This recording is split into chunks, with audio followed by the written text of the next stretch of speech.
Boa noite, queridos alunos, como vão vocês? Tudo bem? Eu espero que todos estejam bem, tá? Eu tô com muita saudade de vocês e não vejo a hora da gente retornar à nossa aula presencial. Primeiramente, eu quero dizer para vocês que essa não é minha praia. Minha praia é dar aula juntinho de vocês, olhando no rostinho de cada um, vendo o que cada um vai passando de mensagem para mim, e aí eu vou tocando a minha aula. Mas, enfim, hoje a gente vai ter que utilizar de um recurso que lá atrás serviu para nos separar. Lembram? Os computadores, com todos os seus recursos, os faces da vida, o Whats, fizeram com que a gente se distanciasse um pouco da família, dos amigos, cada um ficasse no seu mundinho. E esse mesmo recurso, que interessante, né? A gente está buscando hoje para aproximar novamente todo mundo. Muito importante isso. A gente está se aproximando da família através do WhatsApp, do Facebook, das lives, dessa aula, das reuniões, né? Que agora estão fazendo reuniões coletivas através de programas próprios.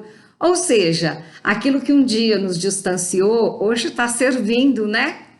Vamos chamar de remédio, de ferramenta para nos aproximar novamente. Então, nós estamos aí, principalmente eu, fazendo maior força para poder fazer uso desta ferramenta e levar uma aula para vocês, para ter esse contato, não deixar que isso se distancie mais ainda, tá?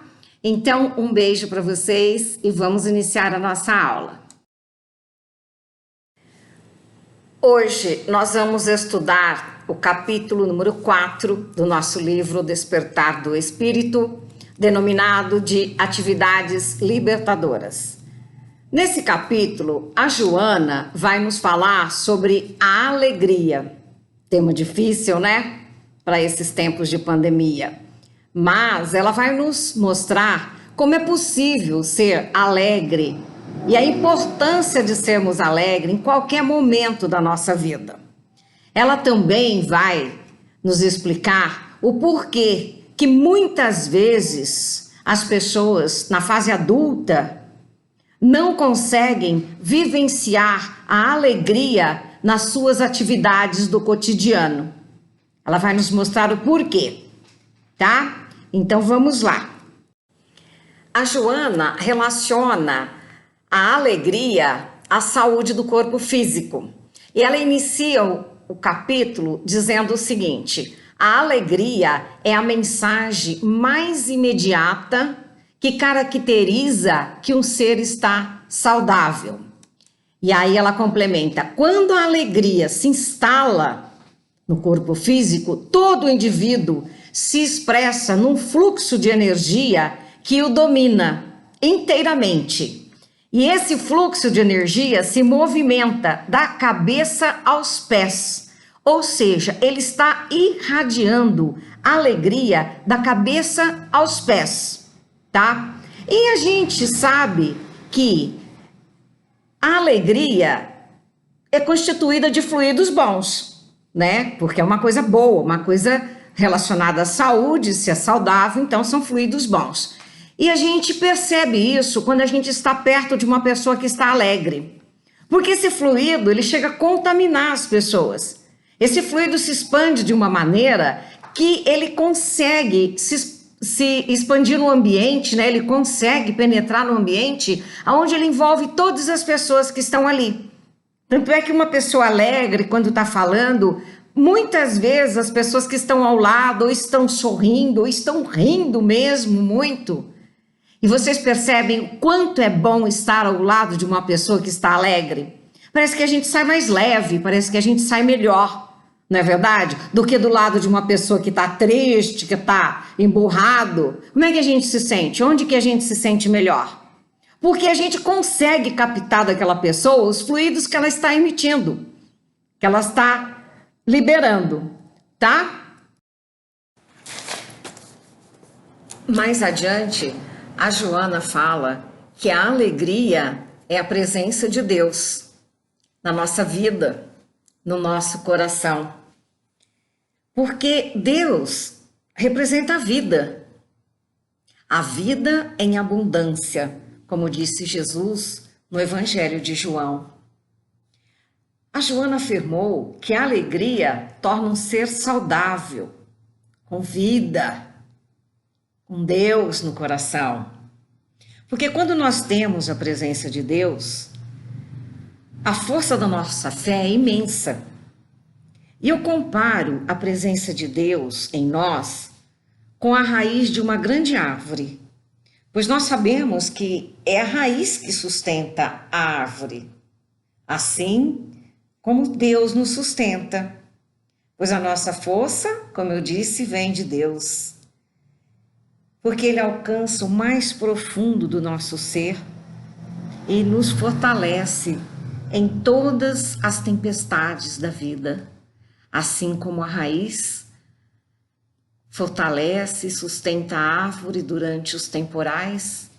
Deus é conosco, Ele nos sustenta diante de todas as nossas tempestades, dos nossos problemas. A ciência explica que quando você sente alegria, o seu corpo responde liberando um hormônio de nome endorfina, também conhecido como hormônio da felicidade.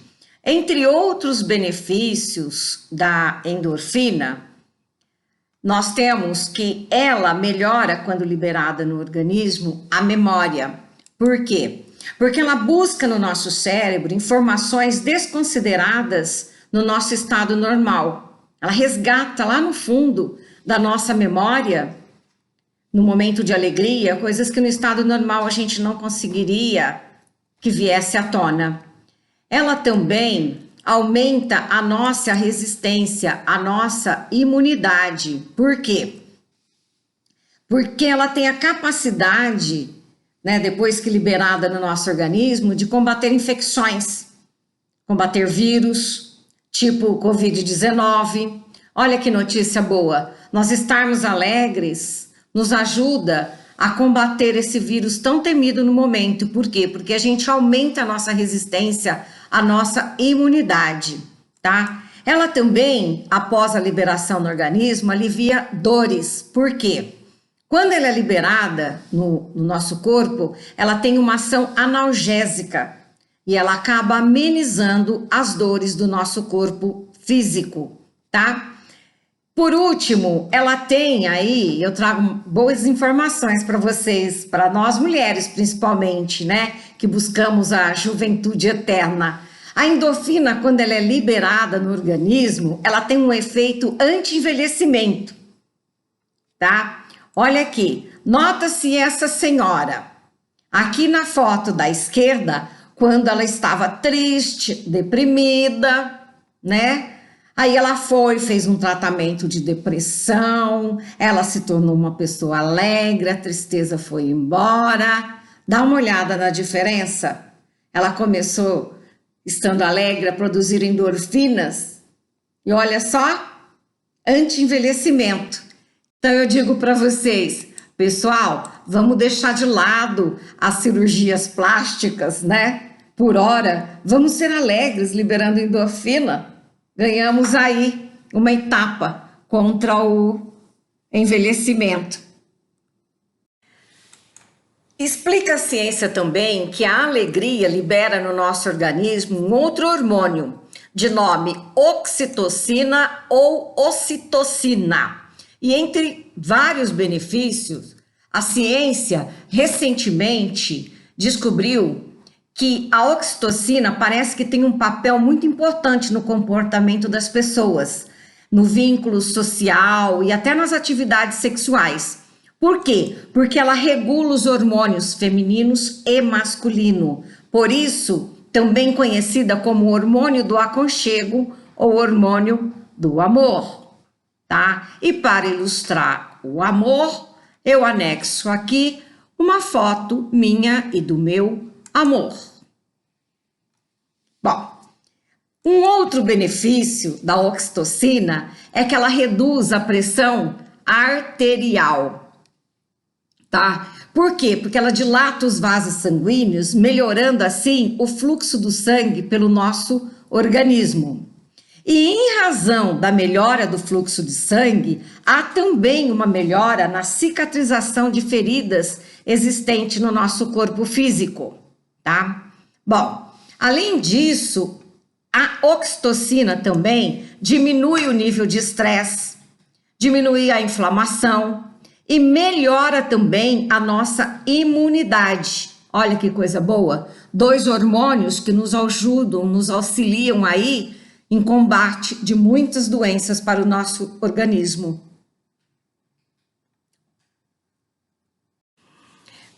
Mas olha o que eu achei quando da pesquisa sobre a influência da alegria no comportamento humano. Segundo uma revista de nome Journal of Neuroscience, a oxitocina, quando administrada em homens, ela faz com que se tornem mais fiéis. Olha cada coisa.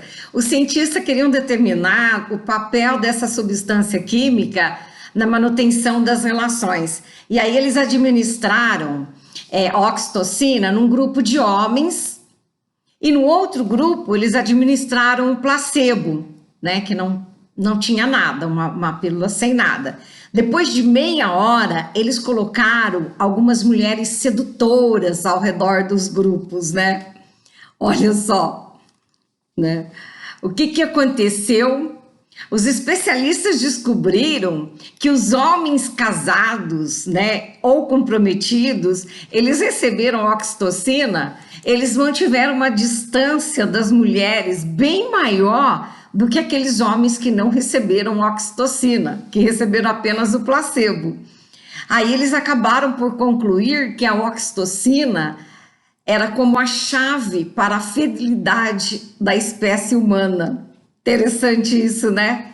Então eu fico pensando, como reconhecer um homem fiel?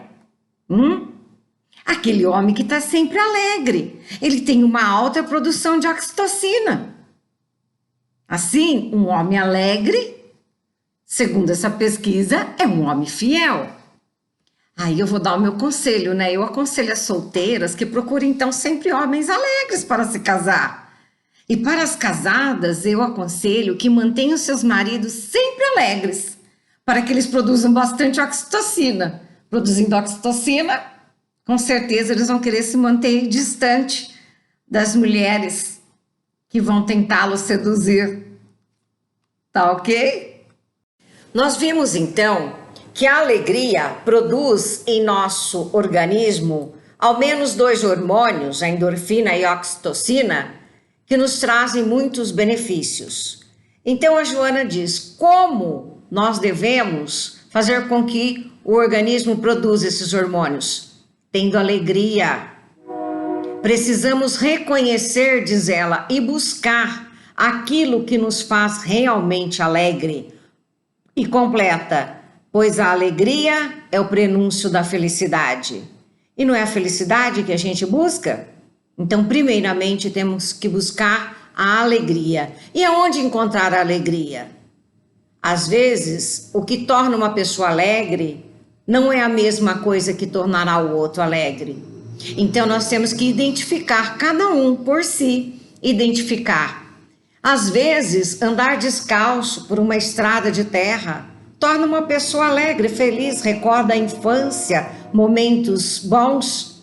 Para outros, é necessário que esteja diante da praia, do mar, ao lado de uma pessoa agradável. Para outros, é andar de avião, fazer uma viagem distante. Para outros, é ir a uma pescaria, desestressar. Para outros, é a música através da dança, ou até mesmo da musicalidade. Então, nós precisamos identificar o que nos torna alegres e buscar fazer aquilo que vai fazer-nos produzir a endorfina e a oxitocina. A Joana nos fala nesse capítulo que a infância é um exemplo natural da verdadeira felicidade. E por quê?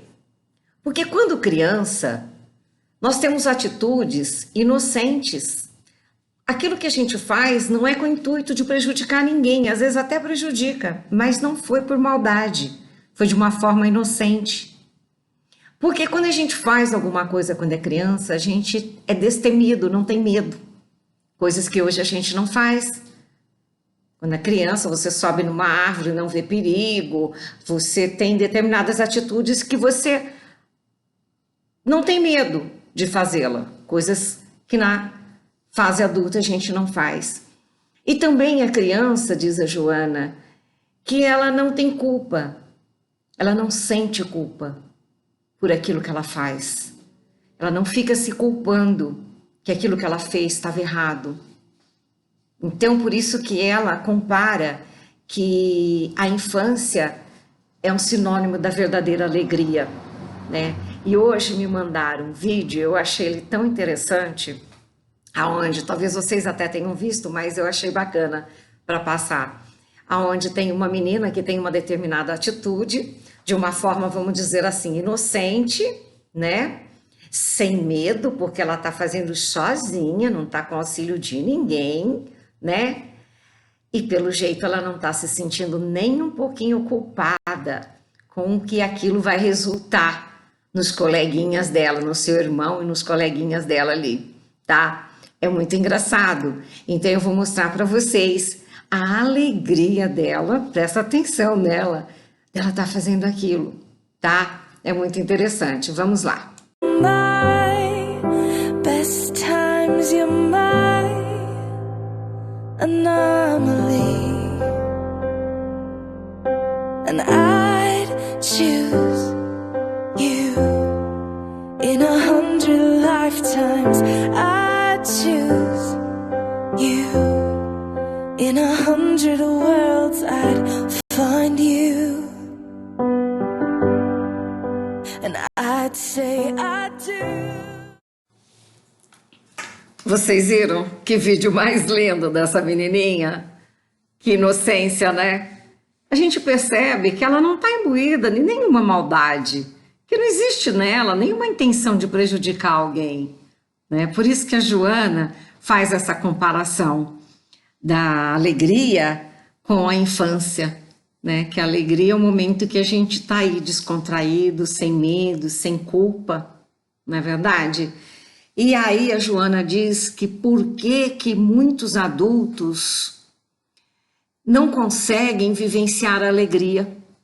Ela diz que muitas vezes a falta de vivência da alegria nos adultos são originárias na castração da sua educação pelos pais, da reprimenda, da forma como eles foram advertidos quando de uma atitude na fase da infância, na fase de criança.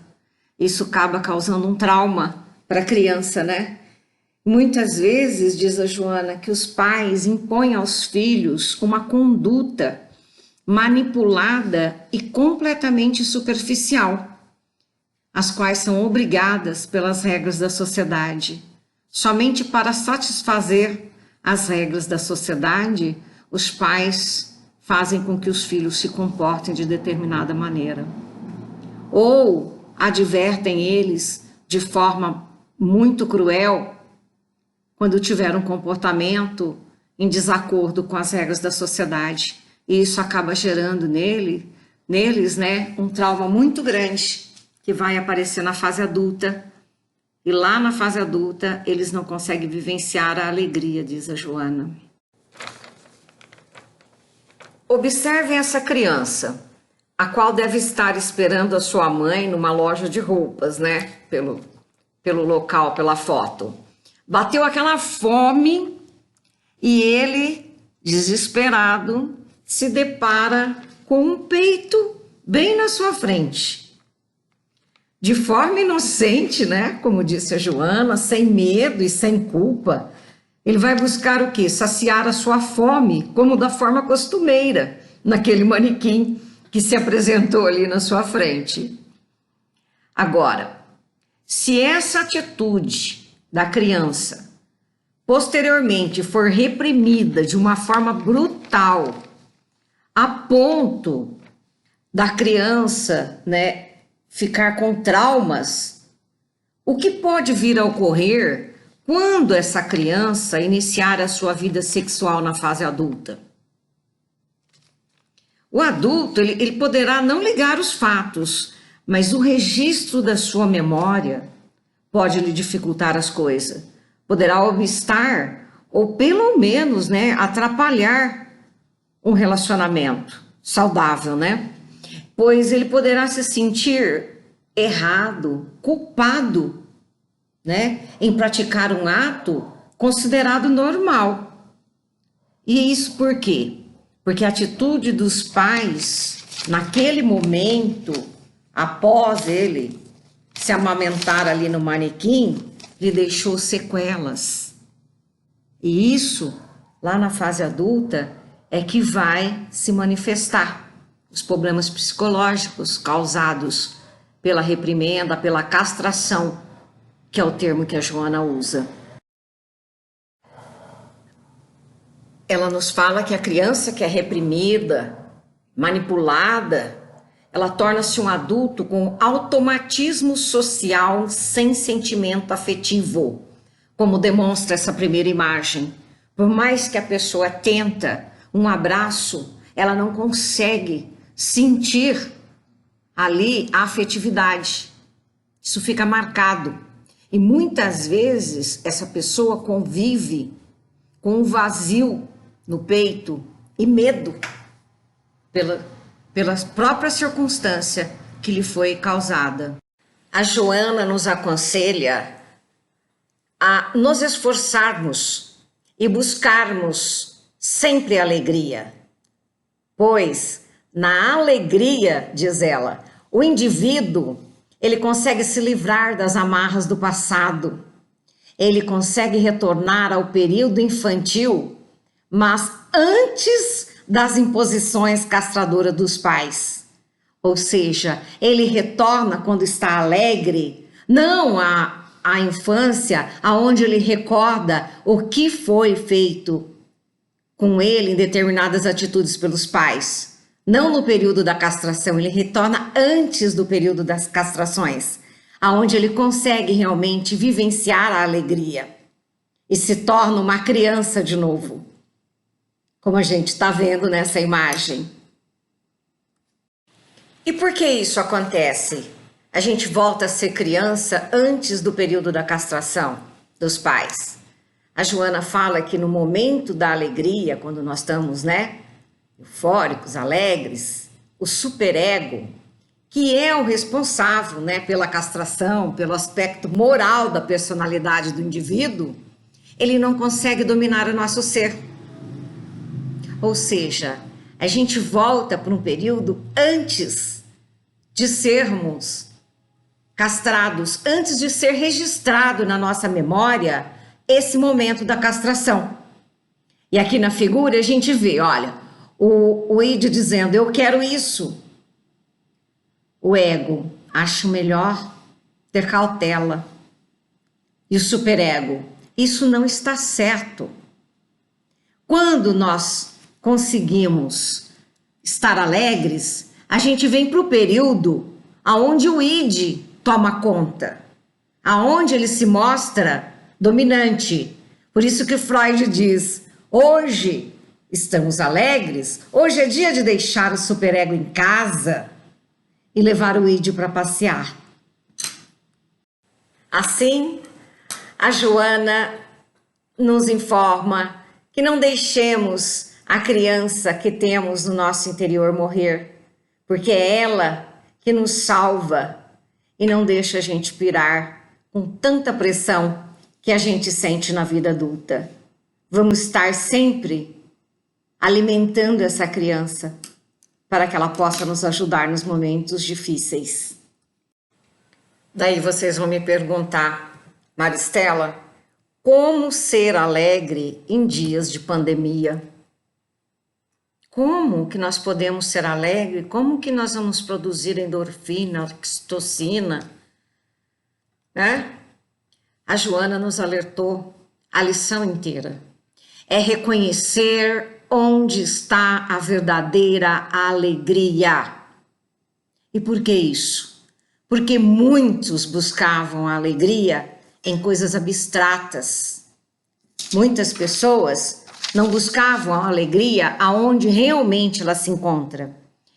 É a gente reconhecer que não são as futilidades da vida que nos trazem alegrias. Não são as festas, as bebidas, as drogas que nos trazem alegrias. Como ser alegre em tempos de pandemia? É reconhecer, como diz a Joana, que as coisas mais simples da vida são as mais extraordinárias.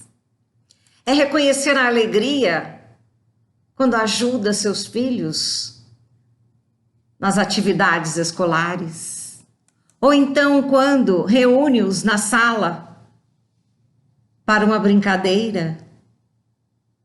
Ser alegre é ver uma planta germinar no seu canteiro, é ler aquele livro que você ganhou, cuja leitura há tanto tempo está adiada. Ser alegre em dias de pandemia é acompanhar o seu esposo, a sua esposa nas atividades domésticas. Aprender a conviver com aqueles que integram a nossa família carnal. Ser alegre é descobrir novos dons na vida. É aprender a fazer coisas novas. Eu tenho uma amiga que esses dias me ligou dizendo que assim que terminar a pandemia, que ela vai pedir a sua aposentadoria e vai se dedicar a atividades culinárias. Porque descobriu agora, nesses dias de reclusão, que é uma excelente cozinheira. Olha que coisa maravilhosa. A gente não tinha tempo de testar as nossas habilidades, de redescobrir ou descobrir aquilo que a gente faz tão bem. São coisas simples, como disse a Joana, e são as mais extraordinárias. Isso é ser alegre em dias de pandemia. As festas, as bebidas, as drogas, elas provocam algo que é diferente de alegria. Elas provocam a euforia, que nada mais é do que uma fuga da realidade. É apenas uma sensação falsa da alegria. Por isso que muitas pessoas utilizam a bebida ou as drogas e se sentem bem, se sentem alegres, né? Alegrinhos, uns até muito alegrinhos, porque o álcool, a droga, eles atuam como um analgésico para os nossos problemas pessoais. Mas a gente sabe que isso não funciona. Porque a gente tem que ser alegre por coisas absolutas e não por coisas abstratas. Eis que surge o coronavírus e nesse instante nós percebemos que a falta do contato, a falta do olho no olho, do aperto de mão, do abraço, a falta da despedida de um ente querido, nos fez redescobrir a alegria nas coisas que realmente nos fazem falta. E o que deve ser para nós os tempos de pandemia? Deve ser uma oportunidade de reavaliarmos, repensarmos como nós queremos viver daqui para frente. É uma oportunidade da gente praticar o exercício de olhar para dentro de nós mesmos e de nos perguntarmos o que realmente me importa, o que é mais relevante na minha vida hoje, onde eu gostaria de estar, com quem eu gostaria de estar, de quem eu sinto saudade. Quem eu gostaria de abraçar, de estender a mão, de dar um beijo? Essas são as perguntas que nós devemos nos fazer. Reconhecer onde estão os verdadeiros valores da nossa vida. E aí vem uma outra pergunta. De que forma devo me comportar nos tempos de pandemia? Joana nos deu essa informação nesta lição. Nós devemos ter alegria em qualquer tempo, seja ele de pandemia. Nós devemos estar alegres por estarmos vivos, porque muitos irmãos estão sucumbindo diante dessa doença. E aí, Einstein nos traz uma informação que nada abala a alegria de um sujeito que vê na simples questão de estar vivo um motivo para comemorar. Comemoremos então com alegria estarmos vivos. Façamos iguais às formiguinhas que acordam pela manhã, se voltam para o sol e agradecem pelo dia que amanhece. Agradecemos pelo dia novo que nos dá a oportunidade de mais um dia de experiência. Agradecemos por estarmos nesse momento encarnados num planeta que passa por uma transição planetária, aonde nós poderemos, com essa experiência deste momento, dar saltos quânticos na nossa evolução. Estejamos alegres e agradecidos. Assim, meus caros amigos, eu espero ter levado para vocês nessa aula um pouco de alegria nos seus corações, contribuindo assim com a produção de endorfina, de oxitocina, né? E pedindo que vocês não fiquem focados nas notícias ruins que veiculam nas mídias, na televisão, como as estatísticas de morte e tantas outras notícias horríveis, né? Porque nós sabemos que a morte pelo coronavírus foi apenas um meio de tantos espíritos desencarnarem, pois esse era o momento deles, né, de desencarne. Não se apeguem a essas notícias ruins, para não se tornarem pessoas tristes, deprimidas, mas se enfoque nos momentos felizes dentro desse contexto, sabendo que tudo é passageiro, tornando assim a vida mais leve, mais alegre. Um grande beijo a todos. E encerrando, eu vou passar para vocês um vídeo que está circulando pela internet sobre esse momento, né, dessa pandemia. Embora seja um vídeo estrangeiro e estar legendado, eu achei ele muito propício para esse momento. E ele vem bem de encontro com o que a gente viu nesta aula. E quem sabe um dia lá no futuro sirva para passar, né, essa historinha, também se repita para os filhos, para os netos, né? E após, para encerrar, eu vou fazer um agradecimento ao Pai em forma de prece, com uma prece bastante conhecida de todos nós. Eu espero que vocês tenham gostado. Que Deus abençoe a todos. Um grande beijo. Tell me the one about the virus again, then I'll go to bed. But my boy, you're growing weary, sleepy thoughts about your head. Please, that one's my favourite. I promise just once more. Okay, snuggle down, my boy, though I know you know full well. The story starts before then, in a world I once would dwell. It was a world of waste and wonder, of poverty and plenty, back before we understood why hindsight's 20/20.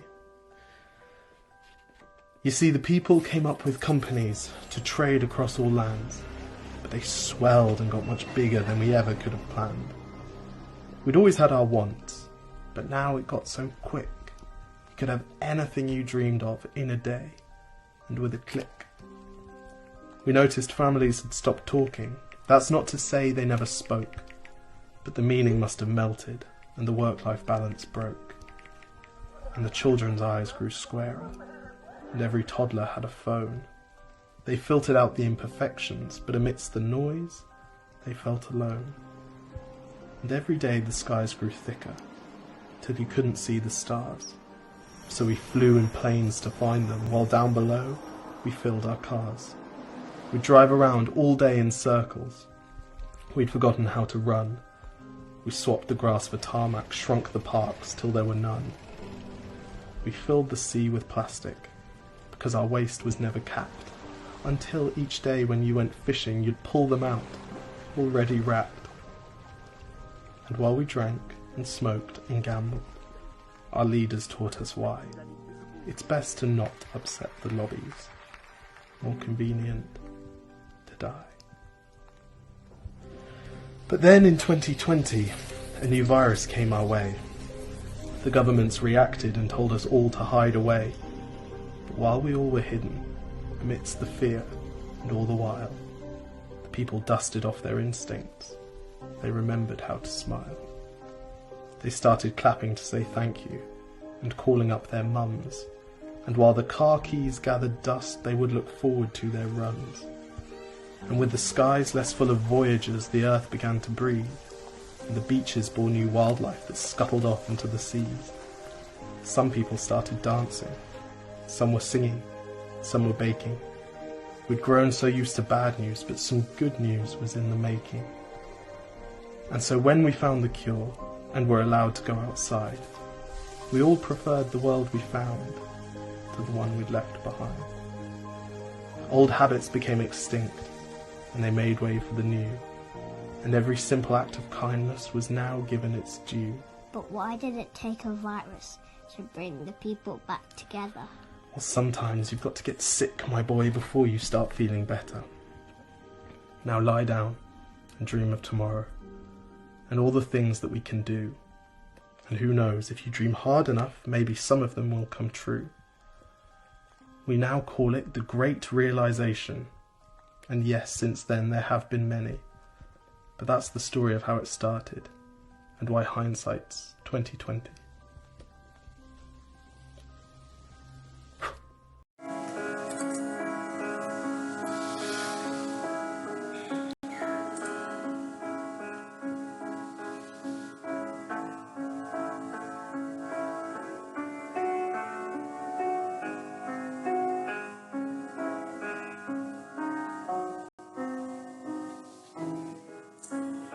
Senhor, muito obrigado pelo que me deste, pelo que me dás, pelo ar, pelo pão, pela paz. Muito obrigado pela beleza que meus olhos veem no altar da natureza. Olhos que contemplam o céu cor de anil e se detêm na terra verde, salpicada de flores em tonalidades mil.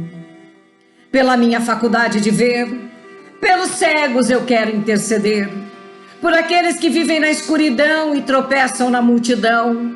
Por eles eu oro e a ti imploro comiseração, porque eu sei que depois desta lida, numa outra vida, eles enxergarão. Senhor, muito obrigado pelos ouvidos meus, ouvidos que ouvem o tamborilar da chuva no telheiro, a melodia do vento nos ramos do salgueiro, a dor e as lágrimas que escorrem no rosto do mundo inteiro. Ouvidos que ouvem a música do povo que desce do morro na praça cantar, a melodia dos imortais que a gente ouve uma vez e não esquece jamais. Diante da minha capacidade de ouvir, pelos surdos eu te quero pedir, pois eu sei que depois desta dor, no teu reino de amor, eles voltarão a ouvir. Muito obrigado, Senhor, pela minha voz. mas também pela voz que canta, que ensina, que consola, pela voz que com emoção profere uma sentida oração. Pela minha capacidade de falar, pelos mudos eu quero te rogar, porque eu sei que depois desta dor, no teu reino de amor, eles também cantarão. Muito obrigado, Senhor, pelas minhas mãos, mas também pelas mãos que aram, que semeiam, que agasalham. Mãos de caridade, de solidariedade, mãos que apertam mãos, mãos de poesias, de cirurgias, de sinfonias, de psicografias. Mãos que numa noite fria cuida ou lava a louça numa pia. Mãos que à beira de uma sepultura abraça alguém com ternura no momento de amargura. Mãos que no seio agasalha o filho de um corpo alheio sem receio. E pelos meus pés que me levam a caminhar sem reclamar, porque eu vejo na terra amputados, deformados, aleijados, e eu posso bailar. Por eles eu oro e a ti eu imploro, porque eu sei que depois desta expiação, numa outra situação, eles também bailarão. Por fim, Senhor, muito obrigado pelo meu lar, pois é tão maravilhoso ter um lar. Não importa se esse lar é uma mansão, um ninho, uma casa no caminho, um bangalô, seja lá o que for. O importante é que dentro dele exista a presença da harmonia e do amor. O amor de mãe, de pai, de irmão, de uma companheira, de alguém que nos dê a mão, nem que seja a presença de um cão, porque é tão doloroso viver na solidão. Mas se eu ninguém tiver, nenhum teto para me agasalhar, uma cama para eu deitar, um ombro para eu chorar, ou alguém para me consolar, não reclamarei, não lastimarei e nem blasfemarei, porque eu tenho a ti. Então, muito obrigado, porque eu nasci, e pelo teu amor, teu sacrifício, tua paixão por nós. Muito obrigado, Senhor.